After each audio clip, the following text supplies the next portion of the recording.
Hi everybody, welcome to episode 23 of A Fern Between Us. Today I am missing my cohort for the time being. Hopefully he'll join us. We are usually two of the four owners of Vivac Winery. I'm Michelle and Jesse will be joining me shortly, hopefully. We got a bunch of grapes in, so we're a little behind as that's the way the winery rolls. So we do have a special guest today, Deanna, and so I want to tell you a little bit about her. She is amazing. She is a professional dancer, model, amazing instructor. I don't know what she can't do. She studied dance at the Pasadena Dance Theater, the Alvin Ailey in New York, which, oh my God, I used to dream of going to Alvin Ailey. The Alonzo King's Lions Ballet in San Francisco and the Miami City Ballet in Florida, just to name a few. And so you can actually take some of her incredible Pilates classes online at movementtherapyonline.com. So definitely look into that. Welcome, Deanna. Thank you. And of course, one of the main things is that you are Jesse and Chris's cousin. Yes, my coolest cousins, I always thought they were. Well, we actually think that you and all of the amazing Beesoms and Blackburns are some of the most incredible people. And we're lucky enough to have you guys come on our show. It was so much fun to have Greg and talk about all the science stuff. And now to get your input. So I'm going to jump right into questions if you don't mind. Do you have a drink in hand? Oh, I do have a drink. Let's do it. What are you drinking? What am I drinking? I'm drinking a Sauv Blanc. It's probably something that I can't pronounce well, so I'm not going to try to. But it tastes like wine and I like it.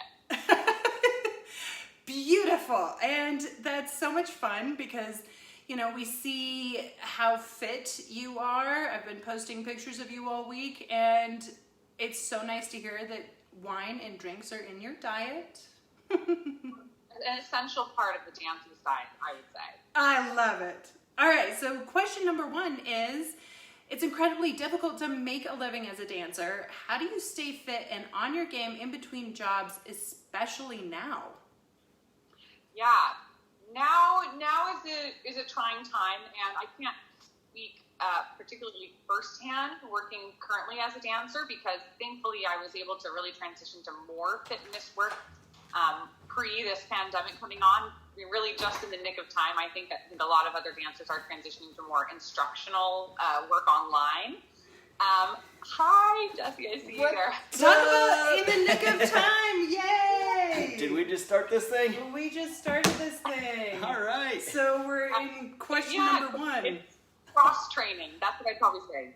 Doing a lot of trying to keep things interesting and switching up your routine, trying to cycle, trying to walk and do, be inspired. I think the hardest thing about being in this pandemic right now is not being able to train with other people. I think especially working as a dancer, you get a lot of inspiration and motivation from other people working out and other people dancing, especially in the creative field. So that's been the hardest thing.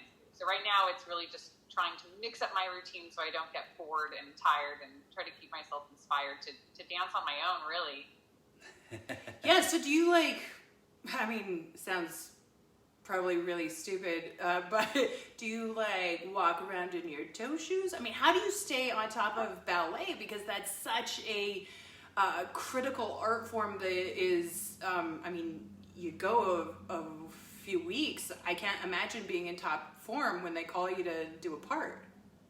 Yeah, so that's a good question. I have to admit, this year was the year that I have officially retired my point shoes. No! I know, and the craziest thing is that I feel like I've actually never said it out loud, so now hearing myself say that is super weird. But I was having a conversation with my sister just yesterday, and we were talking about all the new hobbies that I'm trying to pick up because we're all trying new hobbies to keep ourselves busy and creative and inspired. And I started playing the guitar, and I was saying, oh my God, I have this blister on my finger, and I was really complaining, oh, it hurts so bad. And she was saying, hey, can you remember when we used to just get blisters on our toes all the time, and your toes are bleeding, you have to pop your blisters, and we would just wrap them with a Band-Aid and put the toe shoes back on and just get right back out there. And that, I think officially retiring my pointe shoes is been really great and therapeutic, and my feet look great, so I'm okay with it. And I'm glad you brought up your sister, another amazing talent who is just stunning, and she does more musical theater, opera, correct? Right. Yeah, musical theater and opera, and same thing with her. I think we're both it's great to have her as a sister and as a friend who is also a creative performer and dancer, because this time is really hard for creatives, because prospect of actually getting back into a studio or into a rehearsal setting or into a theater is pretty scary. So we're all trying to stay creative together, take classes together online, and keep each other inspired, but without pointe shoes on. Well, that actually rolls into our next question of how did your love for dance translate into being a fitness instructor, and how have you managed to keep it going through this pandemic? Yeah. So transitioning to being a Pilates instructor was kind of a natural transition, and I think a lot of dancers kind of move into fitness worlds. I think having an understanding of sort of anatomy and movement helps, and I also find that I love movement. I love how it feels on my body, and I like performing for people, so it kind of combines a lot of those different things. I feel like when I'm teaching, especially now strictly virtually, kind of performing for my clients to keep them excited and keep them on and keep really engaged. So I think that has translated really well. And also I like being able to explain how a movement feels. So a lot of the time when we grow up dancing, we're kind of trying to mimic a shape. And although they give us the tools to do that with, muscularly, being able to sort of explain how a movement should feel, feeling a lift in a movement, feeling a pull or a stretch or some sort of tension. So I think having that muscle memory from dance, it's been really fun to be able to explain that to clients, how it should feel, not just how it should look, really. That's super cool. Are you having success with being able to, keep your instruction, your classes full, or is it all one-on-one? Or I missed the intro, so I don't know all these things. So I was really fortunate because my husband, Chris, is from Australia, and we have a family friend over there who sort of was connected with a health professional, and actually kind of gave us a little bit of a heads up about this pandemic before. So we freaked out about a week or two before everyone else freaked out. Did our bulk buying, all our beans and all that good stuff. So I had a bit of time to kind of prep a website and prepare for the fact that I was going to be taking everything virtually really quickly. So I got a little step ahead of everyone with that, so that was really great. But yeah, most of my clients, a lot of my regular clients, so people with recurring schedules, were able to transition online really quickly with me. Cool. It's not really something that has brought in new clients. I think a lot of people kind of went onto a financial lockdown right in the very beginning. Or if you don't experience Pilates in person on apparatus, it's kind of a scary thing to start doing one-on-one through a computer with someone you don't really know. But fortunately, most of my clients have transitioned virtually.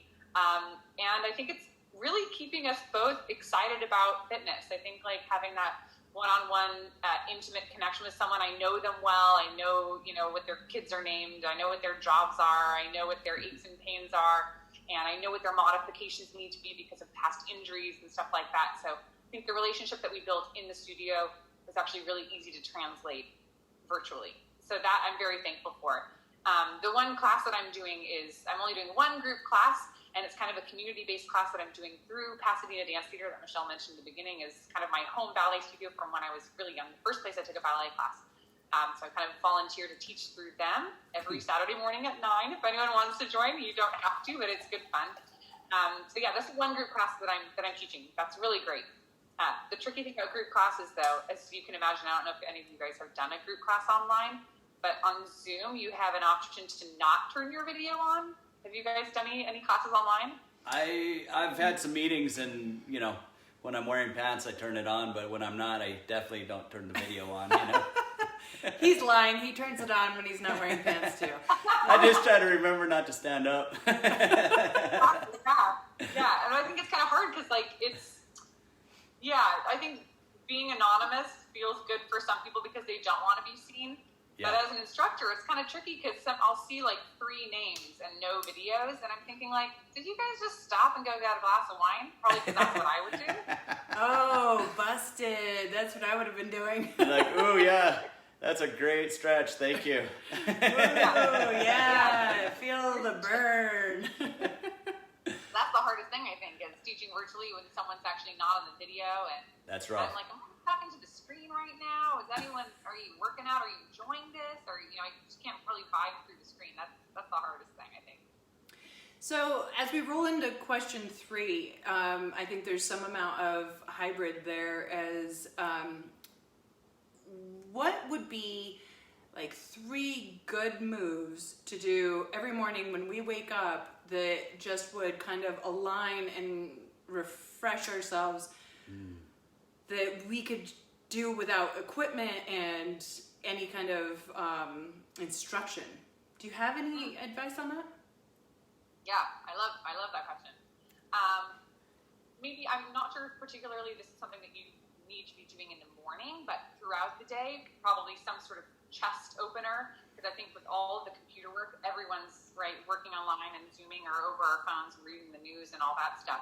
So anything that opens your chest. So literally, probably even interlacing your fingers behind your back, rolling your shoulders back, opening. I'm sure everyone does that, when they remember to, and it feels great. But adding that to your routine would be amazing.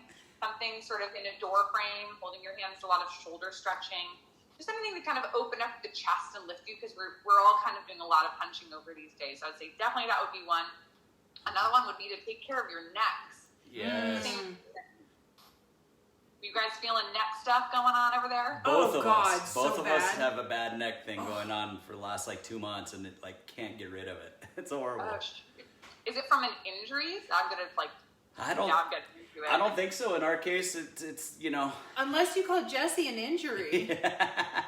it's too many pillows in Michelle's case, Oh, and then shut it. and then in my case, I don't know what happened. I slept on it wrong somehow too.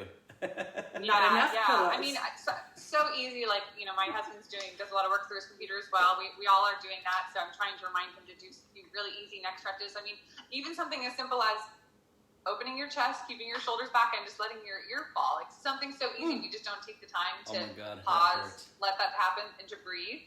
And if you guys are doing the stretch, I can't tell if you're doing it with me, but you can do it right now and practice it. Yeah. I'm trying, but my head can't bend that way. Is that as far as your head goes, babe? Oh yeah, I'm telling you, my neck is jacked. Oh, my neck's jacked too. And but you can add a hand, add an arm, just to weight it a little bit more if you want to go crazy. Other arm. I was looking at the video, and then it looked like the wrong arm. You're doing it wrong. Yeah. Trying to pull my head up instead of. We're doing so much sitting too, so stretching your quads or your hip flexors, just kicking your bottom with one of your feet and holding onto that foot to stretch your quad out, that sort of thing. I also doing sort of getting. I'm trying to think of what I want to call it. Traction, neck traction, laying on your bed with your head slightly off the edge of your bed. Oh wow! Oh my God, it's amazing. So simple. Walk into your bedroom any time of the day, or just never get out of bed. Head off the edge a little bit. So good. Just get it right under the crown of your head a little bit, and it just gives you this amazing traction that feels so good on the spine. Oh, cool. Oh, those are awesome tips. Dude, thank you. I already do the quad stretch every morning while I'm brushing my teeth, because it's timed every 30 seconds or whatever. So I do 30 seconds on one leg, 30 seconds on the other. And that's actually what keeps my lower back from, if I don't do that, it it pulls my hips a certain way, and my lower back goes out. And so that's mandatory, or else I'll have a bad, I'll be, paralyzed. And something also to remember, especially when you get that routine in that you're always doing a quad stretch, is that our general rule is, even if you don't feel tight, if you do something to the front of your body, you you want to try to do it to the back of your body. So if you're going to stretch your quads, try to incorporate a hamstring stretch when you remember. I actually do that too. I do the quad, and then for the second minute, I'm trying to touch my toes. I say Cheers trying to that. because I can't at all. Cheers. I'm doing nothing. That's all. Hey, this is a weight. It is. It is a great weight, and 5 ounce curls. Oof. That's 26 ounce lateral. In the beginning of this, no one could get weights because they were sold out everywhere. So I had a client who, he actually works in wine, and his wife was doing a Pilates lesson from me, and we thought, oh God, we can't find anything to. I'm having people grab cans of beans to use for weights, and I said, go get this 2 bottles of wine over there. Nice. And we just use them as a way to sort of stabilize and work on posture, adding a little bit of weight, and they work wonders as weights. All right. I'm glad to hear that. I knew wine was good for you. Hey, I got an off the wall question. You said you were able to go shopping before everyone did a run on the stores. Did you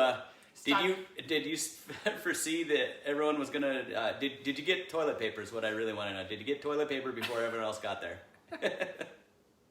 No comment. I didn't see that one coming. I was like, that's the most ridiculous thing I've ever heard of. And then we were like down to our last roll at one point, and it was bad. Couldn't find toilet paper. It was ridiculous. Yeah, we were hearing, we read the news in Australia from Chris's family over there, and I think there was like I don't know if it was a family or 2 brothers who knew what was up, ordered a bunch of toilet paper, and they were selling it on the side of the road. I think they got busted, but they were charging like $5 a roll or something crazy, so. Oh, what punks. I'm like, why didn't I think of that? Right? I know. We have one last question for you, but that did make me wonder, do you get Chris to do Pilates and dance and work with you in these ways? Yeah, well, 7 years of marriage, I haven't gotten the dance thing to happen yet. That's okay. There's still time. But, yeah, fitness and working out. We actually, we all have our injuries that we're working through. Chris has had injuries in the past, and he's sort of gotten a physical therapy routine together from past PT. So I kind of help talk him through his physical therapy and start to add new exercises for him depending on how his body's feeling. So that's been a really nice thing that we can do together. He doesn't need to go to a gym, or really, once you get the physical therapy exercises, a lot of them are Pilates exercises or pre-Pilates exercises. So yeah, that's definitely something that we do together, and I work with him on, which has been really fun for us, I think. Well, for me, maybe not for him, but it's been good.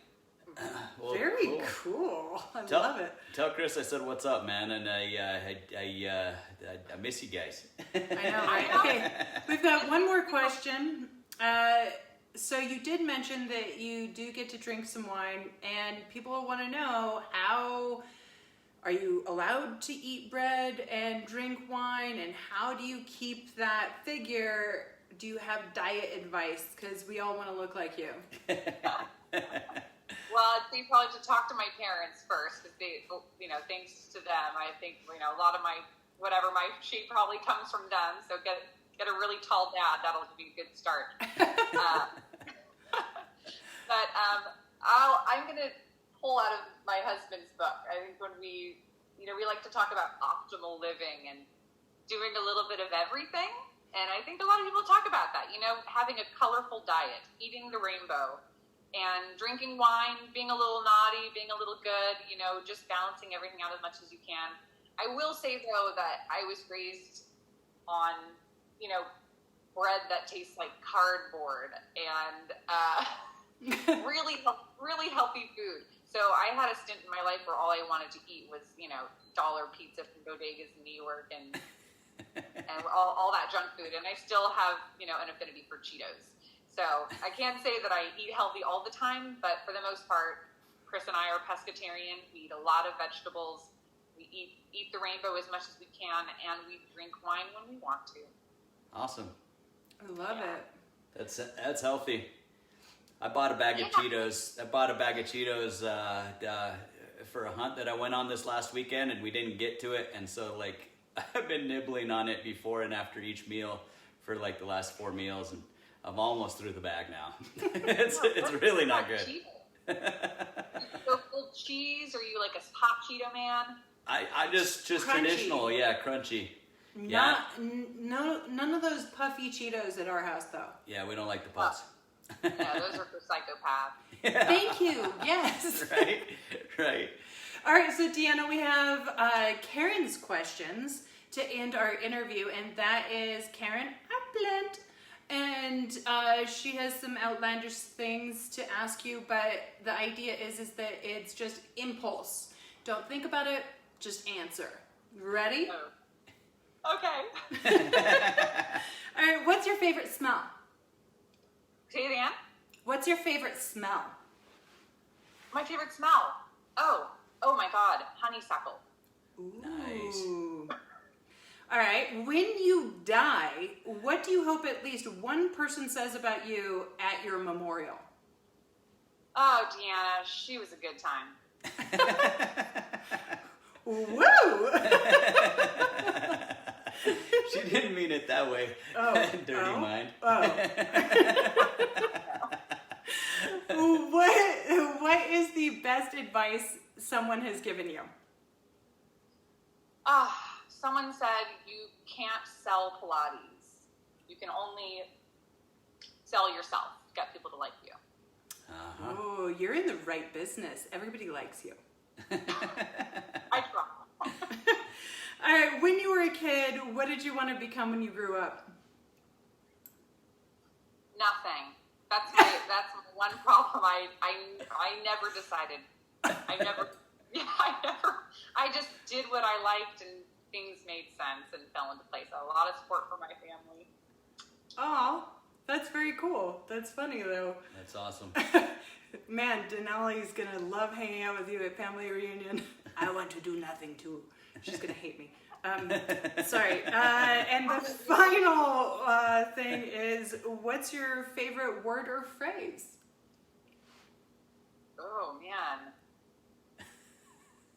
I don't know if I could say it. You can indicate it. Oh, I think I like saying. I don't know. That's a hard one. I'm trying to think of something that I say often. Oh, I do say I love it. I love it. Nice. Well, I think I've already said I love it a couple times with stuff that you said, so. Right? Yeah, I have a habit of saying right. Right. And Right. we've accidentally hung out with some friends over a weekend that lived far away, and when she went home, she kept saying right, and her friend said, "Where did you get that?" She's like, "I don't know," and then she put it together. She's like, "Oh, that was Michelle and Jesse. Damn them." Right? Right. That's good. I do say, "Oh my god," but maybe that's a California thing. Oh, well, now you're speaking my language. Right? Yeah. Well, thank you so much for joining us, Deanna. One more time, if you guys want to join some of her classes, get in shape, either the group class on Saturday mornings or a private, talk to her through movementtherapyonline.com. Thank you. Thank you for having me. Absolutely. Thank you for being on the show. We love you. Mwah. It's so good to see you. You guys. Cheers. And cheers to your beautiful husband over there, you know. I will. Come to Portland. Come give us a visit. We We're will.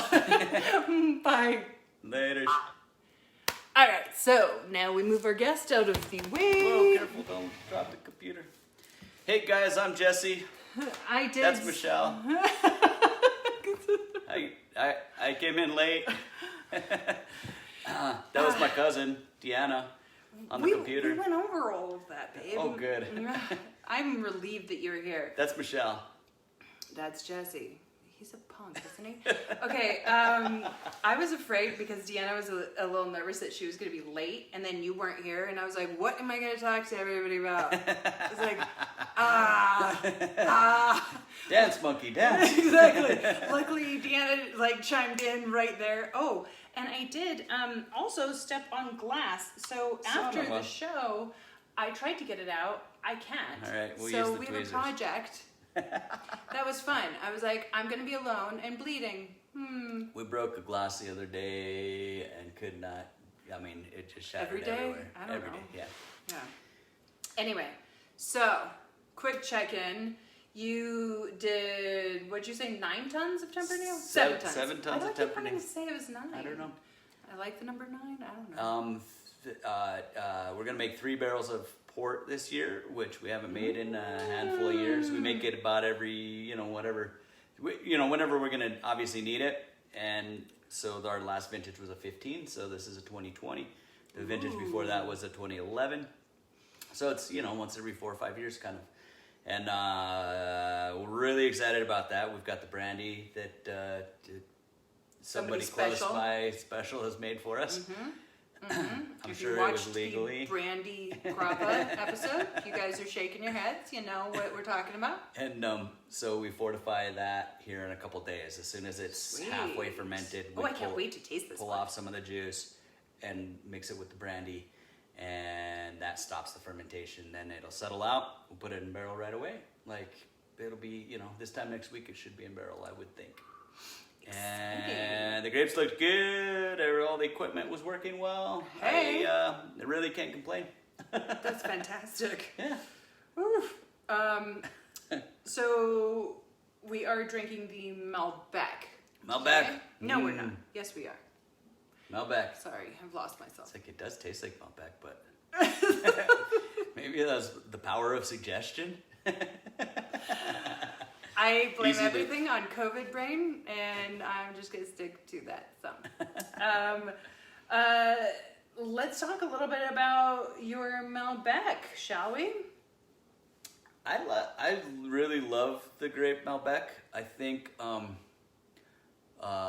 it's super popular because it does pretty well as an inexpensive. Like down in Argentina, they've got the great climate for mass producing it and having it still taste good and great, high Well, quality. the grape just lends itself to some really good attributes of fruit and balance, even when you kind of hurry it through fermentation or it's highly cropped or which means a lot more grapes per vine.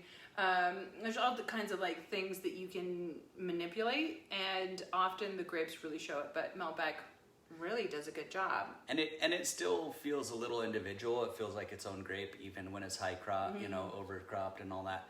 I don't love it for the cheapest wines that it makes, but just like I just don't like any of the cheapest wines, honestly. But We've learned that.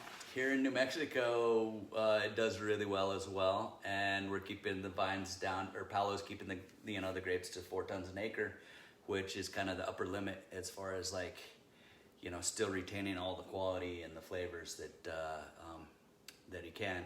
And so we all wanted it, when the Malbec boom was going on, we all wanted him to plant, and hey, what about Malbec? He's like, I only have 50 vines, I could plant some, I guess. And we're like, yeah, please.